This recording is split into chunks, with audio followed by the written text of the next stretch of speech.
ദൈവത്തിൻ്റെ അതിപരിശുദ്ധമായ നാമം വാഴ്ത്തപ്പെടുമാറാകട്ടെ. കർത്താവിൽ പ്രിയ സഹോദരീ സഹോദരന്മാരെ എല്ലാവർക്കും യേശുക്രിസ്തുവിൻ്റെ നാമത്തിലുള്ള സ്നേഹവന്ദനം. ഞാൻ ഇന്ന് ഒരു കർത്താവിൻ്റെ ദാസനെ, ഒരു പാസ്റ്ററെ നിങ്ങൾക്ക് പരിചയപ്പെടുത്തുവാൻ ആഗ്രഹിക്കുകയാണ്. അദ്ദേഹത്തിൻ്റെ പേര് നിതിൻ കുമാർ എന്നാണ്. ഇദ്ദേഹം ഹരിയാന സംസ്ഥാനത്ത് കുരുക്ഷേത്ര എന്ന സ്ഥലത്ത് സുവിശേഷ വേല ചെയ്യുന്ന ഒരു അനുഗ്രഹിക്കപ്പെട്ട ദൈവദാസനാണ്. തൻ്റെ മാതാവിന് ലഭിച്ച ഒരു സൗഖ്യത്തോടുകൂടിയാണ് താൻ വിശ്വാസത്തിലേക്ക് കടന്നു വരുന്നത്. അങ്ങനെ തൻ്റെ ചെറുപ്രായത്തിൽ തന്നെ ഒരു സുവിശേഷ വേലക്കാരനായി ഒരു ഇൻഡിപെൻഡൻ്റ് കൂട്ടായ്മയുമായി ബന്ധപ്പെട്ട് താൻ തൻ്റെ ഭവനത്തിൽ കൂട്ടായ്മകൾ നടത്തുന്നു. ഇന്ന് ആ പ്രിയ സഹോദരനെ നിങ്ങൾക്ക് പരിചയപ്പെടുത്തുവാൻ ആഗ്രഹിക്കുകയാണ്. पास्टर जी, आपको परमेश्वर आशीष करे और अनुग्रह करे. गॉस्पल टीवी यूपी एक यूट्यूब चैनल है, उसी में आपको हार्दिक स्वागत है. Thank you. आप अपना परिचय बताइए. आप सबको जय मसीह की. എല്ലാവർക്കും യേശുക്രിസ്തുവിന്റെ നാമത്തിലുള്ള സ്നേഹവന്ദനം. मेरा नाम नितिन कुमार है. എൻ്റെ പേര് നിതിൻ കുമാർ എന്നാണ്. और मैं हरियाणा से हूँ. ഞാൻ ഹരിയാന സംസ്ഥാനത്തിൽ നിന്നാണ് ഇവിടെ താമസിക്കുന്നയാളാണ്. और मैं आपको बताना चाहता हूँ अपनी गवाही कि किस प्रकार हम प्रभु यीशु मसीह के पास आए. ഞാൻ എൻ്റെ ജീവിത അനുഭവം, ഞാൻ യേശുവിനെ എങ്ങനെയാണ് കണ്ടെത്തിയത് എന്നുള്ളതിനെ കുറിച്ച് നിങ്ങളോട് പറയുവാനായിട്ട് ആഗ്രഹിക്കുകയാണ്. 2009 से पहले हमारा पूरा परिवार 2009 മുമ്പ് എൻ്റെ ഭവനത്തിലുള്ള മുഴുവൻ ആളുകളും दुष्ट आत्मा से बहुत ग्रसित था. പൈശാചികമായ ഒരു ബന്ധനത്തിൽ അകപ്പെട്ട് ആയിരുന്നു. विशेषकर പ്രത്യേകിച്ച് मेरे माता पिता दुष्ट आत्मा से बहुत ज़्यादा ग्रसित थे.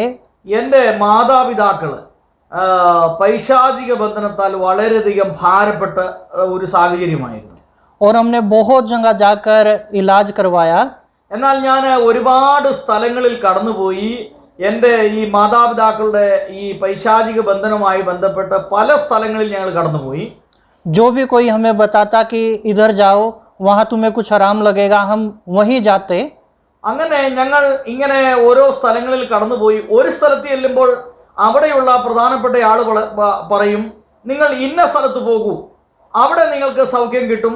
അങ്ങനെ പല സ്ഥലങ്ങളിൽ ഞങ്ങൾ കടന്നു പോകാനായിട്ടിടയായി. पर सभी जगह जाने से हमें कुछ भी फर्क नहीं लगा. എന്നാൽ ഇങ്ങനെ ഒരുപാട് സ്ഥലങ്ങളിൽ, ആ പുണ്യ സ്ഥലങ്ങളിൽ, അതുപോലെ പ്രത്യേകമായിട്ടുള്ള പ്രാർത്ഥന നടക്കുന്ന സ്ഥലങ്ങളിലൊക്കെ ഞങ്ങൾ കടന്നുപോയി. എന്നാൽ അവിടെയൊക്കെ കടന്നുപോയിട്ടും ഞങ്ങൾക്ക് ഒരു വിടുതൽ ലഭിച്ചില്ല. और ऐसी स्थिति हो गई വലിയ ഒരു പ്രതിസന്ധി ഞങ്ങളുടെ ജീവിതത്തിലേക്ക് കടന്നു വന്നു. कि सन 2009 में 2009 मेरे पिताजी की मृत्यु हो गई. 2009 എൻ്റെ പിതാവ് ഈ ലോകത്തിൽ നിന്ന് മാറ്റപ്പെട്ടു പോയി.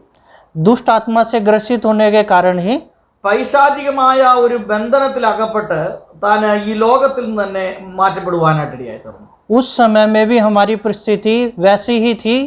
എന്നാൽ ആ സമയത്തും എൻ്റെ ഭവനത്തിൽ വലിയ പൈശാചിക ബന്ധനങ്ങളായിരുന്നു. दुष्ट आत्मा की जो हमें परेशानी थी वो सबसे ज़्यादा मेरी मम्मी और पापा को थी. എൻ്റെ പിതാവിനും മാതാവിനുമായിരുന്നു ഏറ്റവും കൂടുതൽ പൈശാചികമായിട്ടുള്ള ഉപദ്രവം. उस समय हम इतने बड़े तो नहीं थे. ഞാൻ ആ സമയത്ത് ഞാൻ ചെറുപ്പമായിരുന്നു.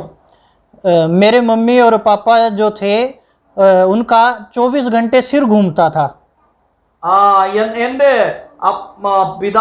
എൻ്റെ മാതാവിൻ്റെയും പിതാവും അവരുടെ 24 മണിക്കൂറും അവരുടെ തല ഇങ്ങനെ കറങ്ങുന്ന ഒരു അവസ്ഥയായിരുന്നു. അതിലൊരു തലകറക്കം പോലെ ഒരു അവസ്ഥയായിരുന്നു. जिस कारण से वो ना काम पे जा पाते थे. ഈ കാരണം കൊണ്ട് തന്നെ ഇവർക്ക് ഒരു ജോലിക്കും പോകുവാനായിട്ട് സാധ്യമായിരുന്നില്ല. इन सभी के चलते मेरे जो पिता हैं उनकी मृत्यु हो गई. അങ്ങനെ പല സ്ഥലങ്ങളിലും പോയിട്ട് ഒരു വിടുതൽ ലഭിക്കാതെ വന്ന് കഴിഞ്ഞപ്പോൾ എൻ്റെ പിതാവ് ഈ ലോകത്തിൽ നിന്ന് മാറ്റപ്പെട്ടു പോയി. फिर किसी ने मेरी मम्मी को प्रभु यीशु मसीह के बारे में बताया. എന്നാൽ കുറെ നാൾ കഴിഞ്ഞപ്പോൾ ഒരാൾ എൻ്റെ അമ്മയോട് യേശു ക്രിസ്തുവിനെ കുറിച്ച് പറയുവാനായിട്ടിടയായി തീർന്നു. सबसे पहले मेरी मम्मी चर्च में गए थे. അങ്ങനെ എൻ്റെ അമ്മ ആദ്യമായിട്ട് ചർച്ചിൽ പോകുവാനായിട്ടിടയായി. तो वहाँ जाके उन्हें അങ്ങനെ അവിടെ ചെന്നതിന് ശേഷം कुछ फर्क लगा अपने शरीर में। അങ്ങനെ ഒരു അല്പം വ്യത്യാസം ഈ പ്രിയ സഹോദരിക്ക് എൻ്റെ മാതാവിന് ഉണ്ടാകുവാനായിട്ട് ഇടയായിട്ടുണ്ട്. फिर उस समय के बाद हमने भी चर्च में जाना शुरू किया। അങ്ങനെ അതിനുശേഷം ഞാനും എൻ്റെ പ്രാർത്ഥനയ്ക്കായിട്ട് കടന്നു പോകുവാനായിട്ട് ഇടയായി. वो जो दुष्ट आत्मा की हमें प्रॉब्लम थी, അങ്ങനെ വീണ്ടും പൈശാചികമായിട്ടുള്ള ബന്ധനം എൻ്റെയും ജീവിതത്തിൽ കടന്നു വന്നു. वो धीरे धीरे समाप्त हो गई। അങ്ങനെ പതുക്കെ പതുക്കെ ആ പൈശാചികമായിട്ടുള്ള ബന്ധനം പതുക്കെ ഞങ്ങളുടെ ജീവിതത്തിൽ നിന്ന് മാറുവാനായിട്ട് ഇടയായി. हमें प्रार्थना करना नहीं आता था। ഞങ്ങൾക്ക് പ്രാർത്ഥിക്കുവാനായിട്ട് അറിഞ്ഞുകൂടായിരുന്നു. हमें चर्च में एक पुस्तक दी गई थी, അങ്ങനെ ചർച്ചിൽ ചെന്നതിന് ശേഷം ഞങ്ങൾക്ക് ഒരു പുസ്തകം ലഭിച്ചു.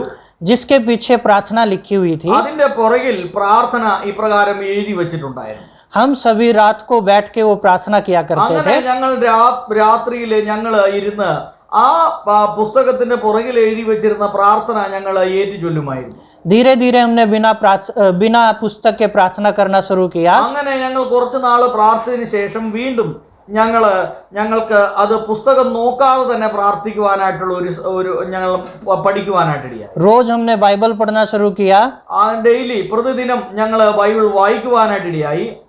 और धीरे धीरे അങ്ങനെ പതുക്കെ പതുക്കെ जो दुष्ट आत्मा की समस्या थी वो समाप्त हो गई। അങ്ങനെ ഈ പൈശാചികമായിട്ടുള്ള ബന്ധനം ഞങ്ങളുടെ ഭവനത്തിൽ നിന്ന് മാറുവാനായിട്ട് ഇടയായി തുടങ്ങി. तो मैं परमेश्वर का धन्यवाद करता हूँ ഞാൻ ദൈവത്തിന് വളരെയധികം നന്ദി അറിയിക്കുന്നു. कि परमेश्वर ने ദൈവം ഞങ്ങളുടെ ജീവിതത്തിൽ हमें उस समस्या से छुटकारा दिया। ഇത്രയും വലിയൊരു പൈശാചിക ബന്ധനത്തിൽ നിന്ന് ദൈവം ഞങ്ങളെ വിടുവിച്ചു. इससे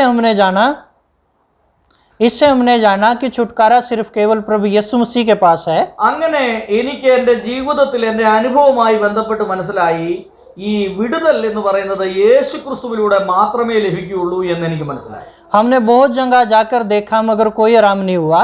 ഞാൻ ഒരുപാട് സ്ഥലങ്ങളിൽ പോയി, ഞാൻ ഈ വിടുതലിന് വേണ്ടി ഒരുപാട് സ്ഥലങ്ങളിൽ പോയി, എന്നാൽ എനിക്ക് ഒരു സ്ഥലത്തുനിന്നും വിടുതൽ ലഭിച്ചില്ല. परंतु जब हम प्रभु यीशु मसीह के पास आए എന്നാൽ ഞാൻ യേശുവിന്റെ അടുക്കൽ കടന്നു വന്നപ്പോൾ तो प्रभु यीशु मसीह ने हमें दुष्ट आत्मा से भी छुटकारा दिया। അങ്ങനെ ഈ ദൈവം യേശു എന്നെ ഈ പൈശാചികരമായ ബന്ധനത്തിൽ നിന്ന് ഞങ്ങളെ വിടുവിക്കുവാനായിട്ട് ഇടയായി. और जब हम निरंतर बाइबल पढ़ा करते थे അങ്ങനെ ഞങ്ങൾ സ്ഥിരമായി ബൈബിൾ വായിച്ചുകൊണ്ടേയിരുന്നു. तो हमने जाना അപ്പോൾ ഞങ്ങൾക്ക് മനസ്സിലായി कि प्रभु यीशु मसीह हम सबों के लिए आया है। യേശു നമുക്ക് എല്ലാവർക്കും വേണ്ടിയാണ് ഈ ഭൂമിയിൽ കടന്നു വന്നത് എന്ന് മനസ്സിലായി. और वो हमारे पापों के लिए बलिदान हुआ। നമ്മുടെ പാപങ്ങൾക്ക് വേണ്ടി തന്റെ ജീവനെ വെച്ച് തരുവാനായിട്ട് ഇടയായി. और उसने हम सब के पापों का बोझ ले लिया। അങ്ങനെ നമ്മുടെ എല്ലാ പാപങ്ങളുടെ പരിഹാരവും കർത്താവ് വരുത്തി. और हमें दुष्ट आत्मा से छुटकारा तो मिला ही, പൈശാചികമായ ബന്ധനത്തിൽ നിന്ന് ഞങ്ങൾക്ക് വിടുതൽ ലഭിച്ചു. परंतु परमेश्वर ने हमें അങ്ങനെ ദൈവം ഞങ്ങളുടെ ജീവിതത്തിൽ अनंत जीवन भी प्रदान किया, അങ്ങനെ ഒരു നിത്യജീവൻ ഞങ്ങൾക്ക് തരുവാനായിട്ട് ഇടയായിട്ടുണ്ട്. जो कोई दूसरा नहीं प्रदान कर सकता। വേറെ ആർക്കും ഞാൻ ഒരു നിത്യജീവനെ തരുവാനായിട്ട് സാധ്യമല്ല. तो मैं परमेश्वर का धन्यवाद करता हूँ। ദൈവത്തിന് വളരെയധികം നന്ദി അറിയിക്കുന്നു. परमेश्वर की सेवकाई की बुलाहट, അങ്ങനെ ഞാൻ ദൈവത്തിന്റെ വേലയ്ക്ക് വേണ്ടി ഞാൻ വിളിക്കപ്പെട്ടു. जब हम प्रभु यीशु मसीह के पास आए അങ്ങനെ ഞാൻ യേശുവിന്റെ അടുക്കിലേക്ക് കടന്നു വന്നു. उस समय से मुझे थी, അതിനുശേഷമുള്ള സമയങ്ങളിലൊക്കെയും और 2017 में मेरी शादी हुई। 2017 എൻ്റെ വിവാഹം നടന്നു. उस समय मैं काम ढूंढा करता था। അങ്ങനെ ഞാൻ ആ സമയമൊക്കെയും ഒരു ജോലിക്ക് വേണ്ടി ഞാൻ അന്വേഷിച്ചുകൊണ്ടേയിരുന്നു. परंतु मुझे कहीं काम नहीं मिला करता था। എന്നാൽ എനിക്ക് ഒരു സ്ഥലത്തുനിന്നും ഒരു ജോലി ലഭിച്ചില്ല. उसके बाद അതിനുശേഷം मैंने और मेरी पत्नी ने ഞാനും എൻ്റെ ഭാര്യയും ഒന്നിച്ച് प्रभु की सेवा करने का जब निर्णय लिया, ഞാൻ ദൈവത്തിന്റെ വേല ചെയ്യും എന്നുള്ള ഒരു വലിയ തീരുമാനത്തിൽ എത്തിച്ചേർന്നു. जब हम सेवा के लिए मन बना लेते, അങ്ങനെ ഞങ്ങളുടെ മനസ്സിൽ ഞങ്ങൾ ഈ വേലയ്ക്ക് വേണ്ടി ഞങ്ങൾ പ്രതിഷ്ഠിച്ചപ്പോൾ तब कोई ना कोई घर आता कि वहाँ किसी लड़के की काम के लिए जरूरत है तो आप लग जाओ। ഞങ്ങൾ സുവിശേഷ വേലയ്ക്ക് വേണ്ടി ഞങ്ങളെ തന്നെ സമർപ്പിച്ച് ഇറങ്ങിയപ്പോൾ അതിനുശേഷം പല ആളുകളും ഞങ്ങൾക്ക് ജോലി ഓഫറുമായിട്ട് കടന്നു വരുവാനായിട്ട് ഇടയായി. तो ये हमारे लिए चुनाव का समय था എന്നാൽ എൻ്റെ ജീവിതത്തിൽ വലിയൊരു തെരഞ്ഞെടുപ്പിന്റെ സമയം കടന്നു വന്നു. कि हम प्रभु की सेवा करें या काम करें. ഞാൻ ദൈവത്തിന് വേല ചെയ്യണോ അതോ ഇനി ഞാൻ ജോലിക്ക് പോകണോ എന്നുള്ള ഒരു ചിന്ത എൻ്റെ ജീവിതത്തിൽ കടന്നു വന്നു. परंतु हमने എന്നാൽ ഞാൻ निर्णय लिया എൻ്റെ ജീവിതത്തിൽ തീരുമാനിച്ചു कि हम प्रभु की सेवा करेंगे. ഞാൻ ദൈവത്തെ സേവിക്കുവാനായിട്ട് സുവിശേഷ വേല ചെയ്യും എന്ന് ഞാൻ തീരുമാനിച്ചു. 2017 में हमारी शादी हुई थी, 2017 എൻ്റെ വിവാഹം നടന്നു എന്ന് ഞാൻ നിങ്ങളോട് പറഞ്ഞല്ലോ. परंतु 2 साल तक हमें कोई संतान की आशीष नहीं थी. എന്നാൽ 2 വർഷമായിട്ടും എനിക്ക് ഒരു കുഞ്ഞുണ്ടാകാൻ ഞങ്ങൾക്ക് ഒരു പൈതലിനെ ഞങ്ങൾക്ക് ലഭിച്ചിരുന്നില്ല. तो जब हमने प्रभु की सेवा शुरू की അങ്ങനെ ഞങ്ങൾ സുവിശേഷ വേല ഞങ്ങൾ ആരംഭിച്ചു. तो परमेश्वर ने हमें ദൈവം ഞങ്ങൾക്ക് एक सुंदर बेटे की आशीष दी.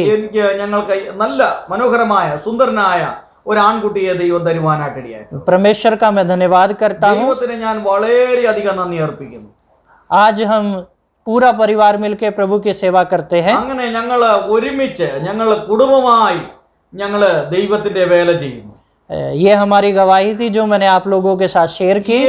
എൻ്റെ ജീവിതത്തിലെ അനുഭവമാണ് ഇത്. നിങ്ങളുമായി പങ്കുവയ്ക്കുവാൻ എനിക്ക് ഒരു അവസരം ലഭിച്ചതിൽ വളരെയധികം നന്ദിയുണ്ട്. मैं आशा करता हूँ ഞാൻ ചിന്തിക്കുന്നു, ഞാൻ ആഗ്രഹിക്കുന്നു कि मेरी इस गवाही से आप सबको आशीष मिली होगी. എൻ്റെ ഈ സാക്ഷ്യത്തോടുകൂടെ നിങ്ങളുടെ ജീവിതത്തിൽ വലിയൊരു അനുഗ്രഹം നിങ്ങൾക്കുണ്ടായി എന്ന് ഞാൻ വിശ്വസിക്കുന്നു. आप सबको जय मसीह की. എല്ലാവർക്കും സ്നേഹവന്ദനം. എല്ലാവർക്കും സ്നേഹവന്ദനം. കർത്താവ് എല്ലാവരെയും അനുഗ്രഹിക്കട്ടെ.